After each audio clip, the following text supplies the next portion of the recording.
ನಮಸ್ಕಾರ ಸ್ನೇಹಿತರೆ. ಈ ವಿಚಾರ ಸಂಬಂಧಪಟ್ಟಿರೋದು ಯೋಗಿ ರಾಜ್ಯಕ್ಕಲ್ಲ, ಅಸ್ಸಾಂಗೆ. ಯೋಗಿಯಷ್ಟೇ ತೀವ್ರವಾಗಿ ಅಸ್ಸಾಂನ ಮುಖ್ಯಮಂತ್ರಿ ಹಿಮಂತ ಬಿಸ್ವ ಶರ್ಮಾ ಅಕ್ರಮ ಬಾಂಗ್ಲಾ ವಲಸಿಗರು ರೋಹಿಂಗ್ಯಾಗಳ ಮೇಲೆ ದೊಡ್ಡ ಆಕ್ಷನ್ ಮಾಡಿರೋದು. ದೊಡ್ಡ ಸಂಖ್ಯೆಯಲ್ಲಿ ನುಸುಳುಕೋರರನ್ನ ಹೊರದಬ್ಬಲಾಗ್ತಾ ಇದೆ ಅಸ್ಸಾಂನಿಂದ. ಬರೀ ಅವರನ್ನ ರಾಜ್ಯದಿಂದ ಹೊರದಬ್ಬೋದಷ್ಟೇ ಅಲ್ಲ, ಒತ್ತುವರಿ ಮಾಡಿಕೊಂಡಿದ್ದ ಭೂಮಿಯನ್ನ, ಕಟ್ಟಿಕೊಂಡಿದ್ದ ಮನೆಗಳನ್ನ ಬುಲ್ಡೋಜರ್ ಹರಿಸಿ ನೆಲಸಮ ಮಾಡಲಾಗಿದೆ.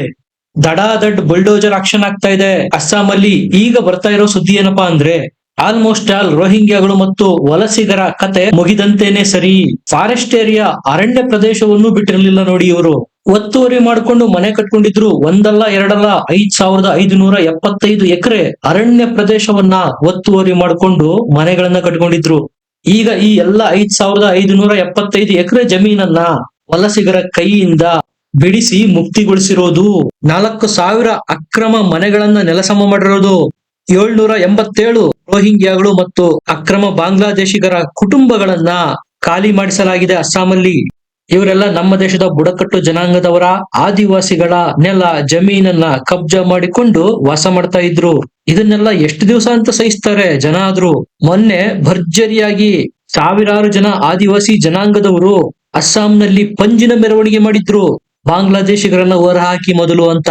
ಇವರೆಲ್ಲ ನಮ್ಮ ಅನ್ನ, ಬಟ್ಟೆ, ಉದ್ಯೋಗ ಕಸಿದುಕೊಳ್ತಾ ಇದ್ದಾರೆ. ಇದಕ್ಕೆ ಹಿಮಂತ ಬಿಸ್ವ ಶರ್ಮಾ ಸಹ ಆಶ್ವಾಸನೆ ಕೊಟ್ಟಿದ್ರು, ಒಬ್ಬೇ ಒಬ್ಬ ಅಕ್ರಮ ವಲಸಿಗ ನನ್ನ ರಾಜ್ಯದಲ್ಲಿ ಇರೋದಕ್ಕೆ ಬಿಡೋದಿಲ್ಲ. ಆದ್ರೆ ವಿರೋಧ ಪಕ್ಷದವರು ಇದರಲ್ಲೂ ಪಾಲಿಟಿಕ್ಸ್ ಮಾಡ್ತಾರೆ ನೋಡಿ. ಅಸ್ಸಾಂ ಸರ್ಕಾರ ಅಲ್ಪಸಂಖ್ಯಾತರಿಗೆ, ಮುಸಲ್ಮಾನರಿಗೆ ತೊಂದರೆ ಕೊಡಬೇಕು ಅನ್ನೋ ಉದ್ದೇಶದಿಂದನೇ ಬುಲ್ಡೋಜರ್ ಆಕ್ಷನ್ ಮಾಡಲಾಗ್ತಾ ಇದೆ. ಬೇಕಂತ ಬಿಜೆಪಿ ಅವರಿಂದ ಮುಸಲ್ಮಾನರನ್ನ ಟಾರ್ಗೆಟ್ ಮಾಡಲಾಗ್ತಾ ಇದೆ ಅಂತ ಪ್ರತಿಪಕ್ಷಗಳು ಆರೋಪ ಮಾಡೋದು. ಇದಕ್ಕೆ ರಿಪ್ಲೈ ಕೊಟ್ಟ ಹಿಮಂತ ಬಿಸ್ವ ಶರ್ಮಾ, ನಾನಿರೋವರೆಗೂ ಅಕ್ರಮ ವಲಸಿಗರು ಅಸ್ಸಾಂನಲ್ಲಿ ಬೇರೆಯವರೋದಕ್ಕೆ ಬಿಡೋದಿಲ್ಲ. ಲೆಕ್ಕ ಕೇಳ್ತಾ ಇದ್ರಲ್ಲ ಎಷ್ಟು ದಿವಸ ಪ್ರತಿಪಕ್ಷದವರು, ಎಷ್ಟು ಜನ ಅಕ್ರಮ ವಲಸಿಗರನ್ನ ಗುರುತು ಮಾಡಿದ್ದೀರಾ, ಎಷ್ಟು ಜನರನ್ನ ಹೊರದಬ್ಬಲಾಗಿದೆ ಲೆಕ್ಕ ಕೊಡಿ ಅಂತ. 787 ಕುಟುಂಬಗಳನ್ನ ಹೊರದಬ್ಬಿರೋದು, 4,000 ಮನೆಗಳ ಮೇಲೆ ಬುಲ್ಡೋಜರ್ ಹರಿಸಿರೋದು, 5,575 ಎಕರೆ ಅರಣ್ಯ ಪ್ರದೇಶದ ಜಾಗವನ್ನ ಖಾಲಿ ಮಾಡಿಸಿರೋದು. ಇಷ್ಟೇ ಅಲ್ಲ, ಕಳೆದ 3 ತಿಂಗಳಲ್ಲಿ ಅಸ್ಸಾಂಗೆ ಬಂದಿದ್ದಂತಹ 2,000 ಜನ ಅಕ್ರಮ ವಲಸಿಗರನ್ನ ಹೊರದಬ್ಬಲಾಗಿದೆ ಅಂತ ಲೆಕ್ಕ ಸಹ ಕೊಟ್ಟಿದ್ದಾರೆ. ನಿಮಗೆ ನೆನಪಿರಲಿ, 2026ನೇ ಇದೇ ವರ್ಷ ಇನ್ನು ಕೆಲವೇ ತಿಂಗಳಲ್ಲಿ ಅಸ್ಸಾಂ ವಿಧಾನಸಭೆಗೆ ಎಲೆಕ್ಷನ್ ಆಗುತ್ತೆ. ಒಂದು ವೇಳೆ ಅಕ್ರಮ ಬಾಂಗ್ಲಾ ವಲಸಿಗರು ಇಲ್ಲಿ ಇದ್ದಿದ್ದೇ ಆದ್ರೆ, ಕಂಟಿನ್ಯೂ ಆಗಿದ್ದೇ ಆದ್ರೆ, ಅವರೆಲ್ಲ ವೋಟ್ ಹಾಕೋದು ಇಂಡಿ ಮೈತ್ರಿಕೂಟಗಳಿಗೆ, ಬಿಜೆಪಿ ಅಧಿಕಾರಕ್ಕೆ ಬರೋದು ಕಷ್ಟ ಸಾಧ್ಯ. ಇದನ್ನ ಚಾಲೆಂಜಿಂಗ್ ಆಗಿ ತೆಗೆದುಕೊಂಡು ಒಬ್ಬೊಬ್ಬರನ್ನೇ ಹೊರದಬ್ತಾ ಇದ್ದಾರೆ. ಈ ಹಿಂದೆ ಅಮಿತ್ ಶಾರೇ ಸ್ಟೇಟ್ಮೆಂಟ್ ಕೊಟ್ಟಿದ್ರು. ಯಾವಾಗ? 2024 ಡಿಸೆಂಬರ್ ನಲ್ಲಿ ಹೇಳಿದ್ದು, ಮುಂಬರುವ 1-1.5 ವರ್ಷದಲ್ಲಿ ಅಸ್ಸಾಂನಲ್ಲಿರ್ತಕ್ಕಂತ ಪ್ರತಿಯೊಬ್ಬ ಅಕ್ರಮ ಬಾಂಗ್ಲಾ ವಲಸಿಗರು, ರೋಹಿಂಗ್ಯಾಗಳನ್ನ ಹೊರದಬ್ಬಲಾಗುವುದು. ಸ್ನೇಹಿತರೆ, ಅಸ್ಸಾಮು ಬಾರ್ಡರ್ ಸ್ಟೇಟು. ಇದು ಬಾಂಗ್ಲಾದೇಶದೊಂದಿಗೆ ಗಡಿ ಹಂಚಿಕೊಳ್ಳುತ್ತೆ. ಇಲ್ಲಿ ಕೆಲವು ಲೆಕ್ಕಗಳ ಪ್ರಕಾರ 1 ಕೋಟಿಗೂ ಅಧಿಕ ಅಕ್ರಮ ಬಾಂಗ್ಲಾ ವಲಸಿಗರು ಅಸ್ಸಾಂ ಒಂದರಲ್ಲೇ ಇದಾರಂತೆ. ಇನ್ನು ದೇಶಾದ್ಯಂತ ಎಷ್ಟಿರ್ಬೋದು ನೀವೇ ಯೋಚನೆ ಮಾಡಿ. ಇದರಲ್ಲಿ ಸಾಕಷ್ಟು ಜನ 1980ರಲ್ಲಿ ಭಾರತಕ್ಕೆ ಬಂದು ಅಕ್ರಮವಾಗಿ ಇಲ್ಲಿ ಜಾಂಡಾ ಹೂಡಿರೋರಿದ್ದಾರೆ. ಮೊದಲೆಲ್ಲ ಏನಾಗ್ತಾ ಇತ್ತು, ವಿದೇಶದಿಂದ ಭಾರತದಲ್ಲಿ ಬಂದು ಅಕ್ರಮವಾಗಿ ನೆಲೆಸಿರುವವರನ್ನ ಹೊರದಬ್ಬುವ ಪ್ರಕ್ರಿಯೆ ಸಾಕಷ್ಟು ಜಟಿಲವಾಗಿತ್ತು. ಆರಾಮವಾಗಿ ಅವರು ಹೈಕೋರ್ಟ್, ಸುಪ್ರೀಂ ಕೋರ್ಟ್ಗೆ ಹೋಗಿ ಬಿಡ್ತಾ ಇದ್ರು. ಅಲ್ಲಿಂದ ಮಾನವೀಯತೆ ನೆಲಗಟ್ಟಿನಲ್ಲಿ ರಿಲೀಫ್ ತೆಗೆದುಕೊಂಡು ಬಿಡ್ತಾ ಇದ್ರು. ಸರ್ಕಾರನೇ ಪ್ರೂವ್ ಮಾಡ್ಬೇಕಾಗಿತ್ತು ಯಾರ ಮೇಲೆ ಆರೋಪ ಹೊರಿಸಲಾಗಿದೆ ಅವರು ಭಾರತದ ಪ್ರಜೆಗಳೆಲ್ಲ ಅಕ್ರಮ ವಲಸಿಗರು ಅಂತ. ಆದ್ರೆ ಈಗ ಮೋದಿ ಸರ್ಕಾರ ವಲಸಿಗರ ಕಾಯ್ದೆಗೆ ಅಮೆಂಡ್ಮೆಂಟ್ ಮಾಡಿದೆ.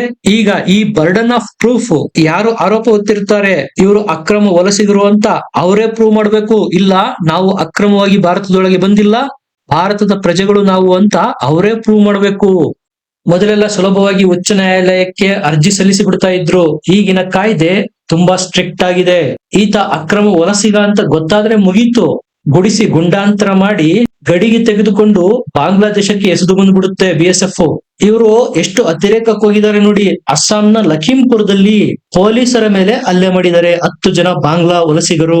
ಘಟನೆ ಏನಪ್ಪಾ ಅಂದ್ರೆ, ಸೋಷಿಯಲ್ ಮೀಡಿಯಾದಲ್ಲಿ ಡಿಸೆಂಬರ್ 20ನೇ ತಾರೀಕು ನಡೆದಂತಹ ಘಟನೆ ಇದು. ಪೊಲೀಸರು ಹೇಳೋ ಪ್ರಕಾರ ಬಹಾರುಲ್ ಇಸ್ಲಾಂ ಅನ್ನುವಾತ ಪಹಲ್ಗಾಮ್ ಅಲ್ಲಿ ಏನು ಭಯೋತ್ಪಾದಕರ ದಾಳಿ ಆಯ್ತು ಅದನ್ನು ಸಮರ್ಥನೆ ಮಾಡಿ ಸೋಷಿಯಲ್ ಮೀಡಿಯಾದಲ್ಲಿ ಒಂದು ಪೋಸ್ಟ್ ಹಾಕಿರ್ತಾನೆ. ನಕಲು ಅಕೌಂಟ್ ಕ್ರಿಯೇಟ್ ಮಾಡಿ ಭಯೋತ್ಪಾದನೆಯನ್ನ ಬೆಂಬಲಿಸಿ ಪೋಸ್ಟ್ ಹಾಕಿದ್ದಕ್ಕಾಗಿ ಅಸ್ಸಾಂ ಪೊಲೀಸರು ಆತನನ್ನ ಹುಡುಕ್ತಾರೆ. ಆತನನ್ನ ಹೇಗೋ ಮಾಡಿ ಪೊಲೀಸರು ಪತ್ತೆ ಹಚ್ಚಿ ಅರೆಸ್ಟ್ ಮಾಡ್ತಾರೆ. ಪೊಲೀಸ್ ಠಾಣೆಗೆ ಕರೆದುಕೊಂಡು ಹೋಗುವ ಸಂದರ್ಭದಲ್ಲಿ 10 ಜನ ಅಕ್ರಮ ಬಾಂಗ್ಲಾ ವಲಸಿಗರು ದಿಢೀರ್ ಅಂತೇಳಿ ಪೊಲೀಸರ ಮೇಲೆ ದಾಳಿ ಮಾಡ್ತಾರೆ. ಬಹರುಲ್ ಇಸ್ಲಾಂನನ್ನ ಬಿಡಿಸ್ತಾರೆ. ದಾಳಿನಲ್ಲಿ ಪೊಲೀಸ್ ಸಬ್ ಇನ್ಸ್ಪೆಕ್ಟರ್ ಮತ್ತು ವಾಹನ ಚಾಲಕ ಪೊಲೀಸ್ಗೆ ತೀವ್ರ ಗಾಯಗಳಾಗುತ್ತೆ. ಹಾಸ್ಪಿಟಲ್ಗೆ ಅಡ್ಮಿಟ್ ಮಾಡಲಾಗುತ್ತೆ. ಲಖೀಂಪುರದ ಪೊಲೀಸ್ ಅಧೀಕ್ಷಕರು ಹೇಳಿರೋದು ಇದು ದಿಢೀರ್ ಅಂತ ಆಗಿರೋ ಘಟನೆ ಅಲ್ಲ, ಪ್ರೀ ಪ್ಲಾನ್ಡ್, ವ್ಯವಸ್ಥೆ ಬದ್ಧವಾಗಿ ಮಾಡಿರೋದು, ಪೂರ್ವ ನಿಯೋಜಿತ, ಪೊಲೀಸರನ್ನ ಟಾರ್ಗೆಟ್ ಮಾಡಿ ಮಾಡಿರ್ತಕ್ಕಂತ ದಾಳಿ ಇದು. ಪೊಲೀಸರು ಇಲ್ಲಿಗೆ ಬರ್ತಾರೆ, ಆರೋಪಿಯನ್ನ ಹಿಡಿತಾರೆ ಅಂತ ಅವರಿಗೆ ಗೊತ್ತಿತ್ತು. ಯಾವ ರೀತಿ ಪೊಲೀಸರ ಮೇಲೆ ದಾಳಿ ಮಾಡಬೇಕು, ಯಾವ ರೀತಿ ಆರೋಪಿಯನ್ನ ಬಿಡಿಸ್ಬೇಕು, ಎಲ್ಲವೂ ಯೋಜನಾಬದ್ಧವಾಗಿ ನಡೆದಿದೆ ಅನ್ನೋದು ಪೊಲೀಸ್ ಆಫೀಸರ್ರ ಆರೋಪ. ಇಷ್ಟು ದಿವಸ ಅಕ್ರಮ ವಲಸಿಗರು ನಮ್ಮ ದೇಶದ ಜಮೀನನ್ನ, ಫಾರೆಸ್ಟ್ ಏರಿಯಾವನ್ನ, ಇಲ್ಲಿಯ ಜನರ ಉದ್ಯೋಗ, ವಸತಿ, ಬಟ್ಟೆ ಕಸಿತಾ ಇದ್ರು. ಈಗ ದೇಶದ ಆರಕ್ಷಕರ ಮೇಲೆ ಕೈ ಮಾಡುವಷ್ಟರ ಮಟ್ಟಿಗೆ ಬೆಳೆದಿದ್ದಾರೆ. ಎಲ್ಲೋ ಒಂದ್ ಕಡೆ ಕೈ ತಪ್ಪಿ ಹೋಗಿದೆ ಅಂತ ತಾನೇ ಅರ್ಥ. ಹಾಗಾಗಿ ಹಿಮಂತ ಬಿಶ್ವ ಶರ್ಮಾನೇ ಆಕ್ಷನ್ ಮೋಡಿಗೆ ಬಂದಿರೋದು. 5,000 ಮನೆಗಳ ಮೇಲೆ ದಡಾದಡ್ ಬುಲ್ಡೋಜರ್ ಹರಿಸಿರೋದು. 787 ಕುಟುಂಬಗಳು ಕಾಲ್ ಕಿತ್ತಿರೋದು. ಇವರೆಲ್ಲ ಅಕ್ರಮ ವಲಸಿಗರು. ಅರಣ್ಯ ಪ್ರದೇಶಗಳಲ್ಲಿ ಅದರ ಸುತ್ತಮುತ್ತ ವಾಸ ಮಾಡೋ ಸಮುದಾಯ ಯಾವುದು? ಆದಿವಾಸಿಗಳು, ಬುಡಕಟ್ಟು ಜನಾಂಗ. ಅಕ್ರಮ ವಲಸಿಗರು ಅವರ ಜಾಗಗಳನ್ನ ಅತಿಕ್ರಮಿಸಿಕೊಂಡಿದ್ರು. ಅಸ್ಸಾಂನ 5,575 ಎಕರೆ ಫಾರೆಸ್ಟ್ ಏರಿಯಾವನ್ನ ಗುಳುಂ ಸ್ವಾಹ ಮಾಡಿದ್ರು. ಇವರ ಮೇಲೆ ಕ್ರಮ ಕೈಗೊಳ್ಳಲೇಬೇಕು ಸರ್ಕಾರ ಅಂತ ಬುಡಕಟ್ಟು ಸಮುದಾಯ ಒತ್ತಡ ಹಾಕ್ತಾ ಇತ್ತು. ಸಾವಿರಾರು ಜನ ಪಂಜು ಹಿಡಿದು ಹೋರಾಟ ಸಹ ಮಾಡಿದ್ರು. ಹಾಗಾಗಿ ಅಸ್ಸಾಂನ ಸಿಎಂ ಹಿಮಂತ ಬಿಶ್ವ ಶರ್ಮಾ ಅವತ್ತೇ ಪ್ರತಿಜ್ಞೆ ಮಾಡಿದ್ರು, ಒಬ್ಬ ಅಕ್ರಮ ವಲಸಿಗ ಅಸ್ಸಾಂನಲ್ಲಿ ಇರೋದಿಕ್ಕೆ ಬಿಡೋದಿಲ್ಲ. ಅಷ್ಟೇ ಅಲ್ಲ, ಅವರ ಮನೆ, ಮಠ, ಆಸ್ತಿ ಪಾಸ್ತಿ ಏನೇ ಇದ್ರೂ ಎಲ್ಲವನ್ನ ವಶಕ್ಕೆ ಪಡೆಯಲಾಗುವುದು. ಇವರನ್ನ ಹೀಗೆ ಬಿಟ್ರೆ ರಾಜ್ಯದ ಮತ್ತು ದೇಶದ ಸ್ವಾಸ್ಥ್ಯ ಹಾಳು ಮಾಡಿಬಿಡ್ತಾರೆ. ಪೊಲೀಸರ ಮೇಲೆ ಹಲ್ಲೆ ಮಾಡಿದ್ದಾರೆ ಅಂದ್ರೆ ಪೊಲೀಸರು ಅರೆಸ್ಟ್ ಮಾಡಿದಂತಹ ವ್ಯಕ್ತಿ ಜೈಷೆ ಜೊತೆಗೆ ಸಂಬಂಧ ಹೊಂದಿದ್ದಂತೆ. ಪೆಹಲ್ಗಾಮ್ ಭಯೋತ್ಪಾದಕರ ದಾಳಿಗೂ ಈತನಿಗೂ ಸಂಬಂಧ ಇತ್ತಂತೆ. ಇವರದ್ದು 2 ಬ್ರಿಗೇಡ್ಗಳಿದಾವೆ. ಒಂದು ಅಟ್ಯಾಕಿಂಗ್ ಬ್ರಿಗೇಡು, ಇನ್ನೊಂದು ಇಂಥವರ ಪರ ಅನುಕಂಪದ ಮಾತಾಡುವ ನರೇಟಿವ್ ಬ್ರಿಗೇಡ್ ಇರುತ್ತೆ. ಭಯೋತ್ಪಾದಕರಿಗೆ ಸಪೋರ್ಟ್ ಮಾಡಿ ಪೋಸ್ಟ್ ಹಾಕಿದ್ದವನನ್ನ ಬಿಡಿಸೋದಿಕ್ಕೆ ಪೊಲೀಸರ ಮೇಲೆ ಅಟ್ಯಾಕ್ ಮಾಡಿದ್ರು ಅಂತಂದಲ್ಲ, ಇದು ಅಟ್ಯಾಕಿಂಗ್ ಬ್ರಿಗೇಡು. ಇನ್ನೊಂದು ನರೇಟಿವ್ ಬ್ರಿಗೇಡು. ಇವ್ರು ಹೆಂಗಪ್ಪ ಅಂದ್ರೆ ನಮ್ಮ ದೇಶದಲ್ಲಿ ಇರ್ತಾರೆ, ನಮ್ಮ ದೇಶದ ಅನ್ನ, ಬಟ್ಟೆ, ನೀರು, ಗಾಳಿ ಸೇವಿಸ್ತಾರೆ, ದೇಶವನ್ನ ವಿರೋಧ ಮಾಡೋರು. ಇಂತಹವರ ಬಗ್ಗೆ ಅನುಕಂಪ ವ್ಯಕ್ತಪಡಿಸೋರು ಇವರು. ರೋಹಿಂಗ್ಯಾ ಅಕ್ರಮ ವಲಸಿಗರ ಪರ ಕೋರ್ಟಿಗೆ ಹೋಗೋರು ಇವರು. ಇಂತಹವ್ರನ್ನೆಲ್ಲ ಎದುರಿಸಬೇಕಾಗಿದೆ ದೇಶ. ಹಿಮಂತ ಬಿಶ್ವ ಶರ್ಮಾ ಒಂದು ರಾಜ್ಯದ ಸಿಎಂ ಹೇಳಿರೋದು, ನನ್ನ ರಾಜ್ಯದಲ್ಲಿ 40% ಅಕ್ರಮ ವಲಸಿಗರಿದ್ದಾರೆ, 50% ಆದ್ರು ಅಂದ್ರೆ ಅಸ್ಸಾಮು ಬಾಂಗ್ಲಾದೇಶ ಆಗೋಗ್ಬಿಡುತ್ತೆ. ಒಂದು ರಾಜ್ಯದ ಸಿಎಂ ಹೇಳಿರೋ ಮಾತು. ಲಖೀಂಪುರ್, ದೋಬ್ರಿ, ತಿನ್ಸುಕಿಯಾ ಈ ಜಿಲ್ಲೆಗಳಲ್ಲಿ ಡೆಮೋಗ್ರಫಿ ಕಂಪ್ಲೀಟ್ಲಿ ಚೇಂಜ್ ಆಗೋಗ್ಬಿಟ್ಟಿದೆ. ಇಲ್ಲಿಗೆ ಹೋದ್ರೆ ನೀವು ಭಾರತದಲ್ಲಿದ್ದೀರೋ ಬಾಂಗ್ಲಾದೇಶದಲ್ಲಿದ್ದೀರೋ ಅನ್ನೋ ಅನುಮಾನಗಳು ವ್ಯಕ್ತ ಆಗುತ್ತೆ. ಅವ್ರೇನು ಭಾರತಕ್ಕೆ ಬಂದಾಗ ಜಮೀನ್ ಖರೀದಿ ಮಾಡಿ ಮನೆ ಕಟ್ಸ್ಕೊಂಡಿರ್ತಾರೆ ಅಂತ ಮಾಡಿದೀರಾ? ಅರಣ್ಯ ಪ್ರದೇಶ, ಭಾರತದ ಆದಿವಾಸಿಗಳ, ಬುಡಕಟ್ಟು ಜನಾಂಗದವರ ಜಮೀನನ್ನ ಒತ್ತುವರಿ ಮಾಡಿ ಜಾಂಡ ಹೊಡಿರ್ತಾರೆ ಇಲ್ಲಿ. ಪೊಲೀಸರೇ ಅವರ ಕ್ಷೇತ್ರಗಳಿಗೆ ಕಾಲಿಡೋದು ಕಷ್ಟ, ಇನ್ನು ಸಾಮಾನ್ಯ ಜನರು, ನಾಗರಿಕರ ಪಾಡ್ ಏನಾಗ್ಬೇಡ. ಇದು ನೋಡಿ ಈಗಿನ ಅಸ್ಸಾಂ ಪರಿಸ್ಥಿತಿ. ನಿಮ್ಗೆ ಏನ್ ಅನ್ಸುತ್ತೆ? ಕಮೆಂಟ್ ಮಾಡಿ, ಲೈಕ್ ಮಾಡಿ, ಚಾನೆಲ್ ನ ಸಬ್ಸ್ಕ್ರೈಬ್ ಮಾಡಿ. ಮತ್ತೆ ಸಿಗೋಣ. ನಮಸ್ಕಾರ.